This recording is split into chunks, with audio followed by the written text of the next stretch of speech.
it. We're live. All right. Welcome to another edition of Point to Point. Today, we're going to talk a bit about biasing. There's going to be two little segments here. One is the nuts and bolts of biasing your Carr amp. There are three of our models that require biasing: the Slant 6, the Mercury, and the Raleigh. And then the second little bit, I'll talk about what bias is, why it's important to us. All right. So we've tried to make biasing very easy for folks with our amps. I'm just going to grab this as a pointer. And something like, again, Mike Kinlan on the camera.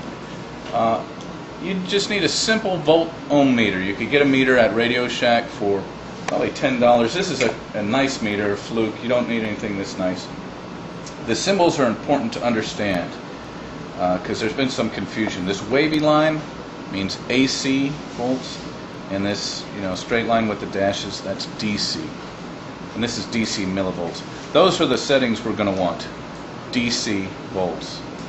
And actually we can look into this amp, if you would, Mike. This is the inside of a Raleigh, and here are the bias test points where you're going to connect these probes. If you reverse them, it doesn't really matter. It'll read negative on the meter, but it's okay. So these can just be pushed up in here, and they will stay. You don't have to take it out of the cabinet. I'm just showing the innards and all. This is the bias pot, and so that's kind of the skeletal view out. We'll do it for real now on these amps. So you would set your meter to DC millivolts if you had it. That's the best one. You could use DC volts too, and I'll say what each of them would be for these two different amps. We'll start with a Slant 6. I'm going to just set it to volts because that's probably going to be more common. You can see here the bias test points there. You set it to half power, fixed bias, plug in your probes, and then turn the amp on, which I already have. And then we'll set our meter set. So when I take it off standby, one other thing to point out on the Slant 6, let me tilt it forward. The bias adjustment pot is kind of forward up here, right in front. It's hard to see. Right in front of this choke, right in front of that transformer. You can feel the shaft of a pot sticking out. It's pretty easy to feel. So again, plug these in. Turn the amp on, and we're looking for 0.066. We've got 0.064. So I'm going to turn this bias pot. You'll notice it's changing. So I'm going to set it to 66. That's what we want. That's set to DC volts. If you set to millivolts, it's 1,000 less. So it reads 66. If your meter has that, that's the setting I would use, a little more accurate. Don't worry if this starts varying a little bit. The wall voltage is going to vary up and down. The amp, as it gets warmer, and it's going to vary the current draw a little bit. Approximately 66 is what the Slant 6 is interested in. And you can experiment sometimes a little bit. Take it down to 60, take it up to 70, just in that neighborhood, and see if you have a sound difference. We've done a lot of listening. 66 seems to be the best all-around tone for the Slant 6. All right, moving on to the Mercury. We had shipped all our Mercuries. Had to pull out my old one. This is my personal one that was one of the prototypes. You can see it's got handwritten stuff. One of the guys who used to work here, Forrest, every time I would remove a feature, he'd put a little smiley face somewhere, wherever that thing used to be. He always wanted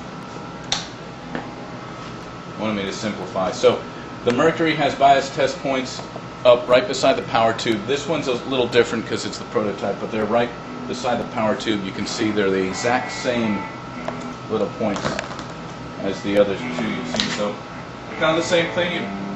You put the meter on DC millivolts, put the probes in, turn the amp on, let it warm up, take it off standby. And on a Slant 6, a Mercury, we're looking for 45 milliamps or millivolts. You're not going to adjust this This one's going all over the place. This tube has seen a lot of shows, so I try to get the most out of them. Approximately 45 is fine. See, if we set this to the DC volt, not millivolt, it's a lot more stable. That would be just fine. Don't worry too much about slight variation. Okay, so those are biased. I'll put it to 45 just to show that we do good work here. So anyway, I'm going to turn this off. One other thing I want to point out, this may be getting long, is how we measure this bias, what's going on. In the Raleigh, you can see these test points have a resistor that connects them. These come from the cathode of the power tube or tubes. It's a 1 ohm resistor. And really when you bias, you're interested in current, the current flowing through the tubes. There's, not to hit you with too much math, but this is Ohm's law. Voltage equals I, current, times resistance. This is a 1 ohm resistor, so it's 1 times the current. Pretty much gets the resistor out of the way. Now I have voltage equals current. And so that's why we set our meters to DC voltage or DC millivoltage. We're measuring the voltage across that resistor. That resistor is like a sensor for the current.